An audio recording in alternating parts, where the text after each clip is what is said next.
आहे। या भूमीवर अनेकांनी आपले प्राण अर्पण करून देशाचे रक्षण केले आहे।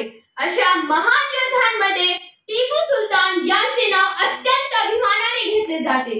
ते भारताचे स्वातंत्र्य लढ्याचे पहिले शूरवीर योद्धा होते। म्हणूनच तर म्हणतात, वो झुका नहीं वो डरा नहीं, वो झुका नहीं वो डरा नहीं, मौत के सामने भी वो रुका नहीं। आजादी का दीवाना था वो इंसान, आजादी का दीवाना था वो इंसान, जिसे हम कहते हैं शेर महसूस यानी कि टिपू सुलतान। टिपू सुलतान यांचा जन्म 20 नोव्हेंबर 1750 रोजी कर्नाटकातील बंगलोर येथे झाला। त्यांचे वडील हैदर अली हे मैसूर राज्याचे शासक आणि शूर सेनानी होते। लहान वयातच टिपूंनी शिक्षणाबरोबरच घोडेसवारी, शास्त्रविद्या आणि युद्धकला यांचे प्रशिक्षण घेतले। त्यांना इस्लाम धर्माचा आणि देशभक्तीचा दृढ संस्कार लाभला होता। वडिलांच्या मृत्यूनंतर टिपू सुलतान 1782 साली सत्तेवर येताच त्यांनी इंग्रजांविरुद्ध मजबूत लढा दिला आणि त्यांनी राज्याच्या उन्नतीसाठी अनेक सुधारणा केल्या। टिपू सुलतान हे अत्यंत बुद्धिमान आणि दूरदर्शी शासक होते। त्यांनी युरोपीय देशांशी संपर्क ठेवून आपल्या राज्यात नवीन तंत्रज्ञान आणि शास्त्रास्त्र आणली।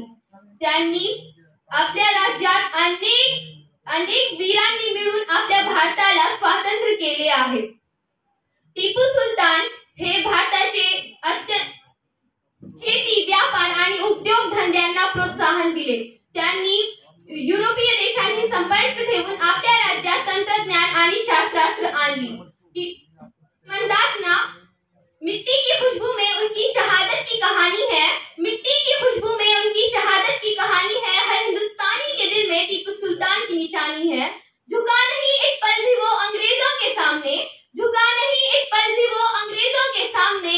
उनकी वीरता की आज भी हमारी जुबान पर निशानी है। टिपू सुलतान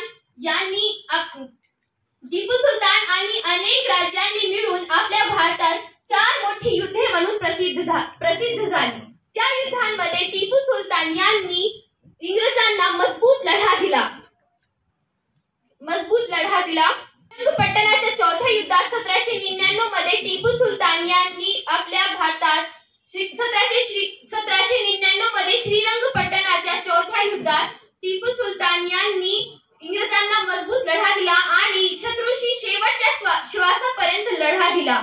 त्यांच्या त्या शौर्यामुळे, त्यांना शौर्यपूर्ण मृत्यूमुळे त्यांना भारतातील सर्व राजे, सर्व भारतीय त्यांच्याशी एक मोठे उदाहरण देशभक्तीचे त्यांना मिळाले। शेवटी मला हे म्हणायचे आहे की मला वाटते की त्यावेळेस सर्वांच्या तोंडातून हीच निघाला असेल की वो शेर था जिसने कभी हार नहीं मानी, आजादी की राह में दी अपनी जिंदगानी। वो शेर था जिसने कभी हार नहीं मानी, आजादी की राह में दी अपनी जिंदगानी। मरते दम तक लड़ा वो देश की शान के लिए, सलाम है उस बहादुर टिपू सुल्तान के नाम के लिए।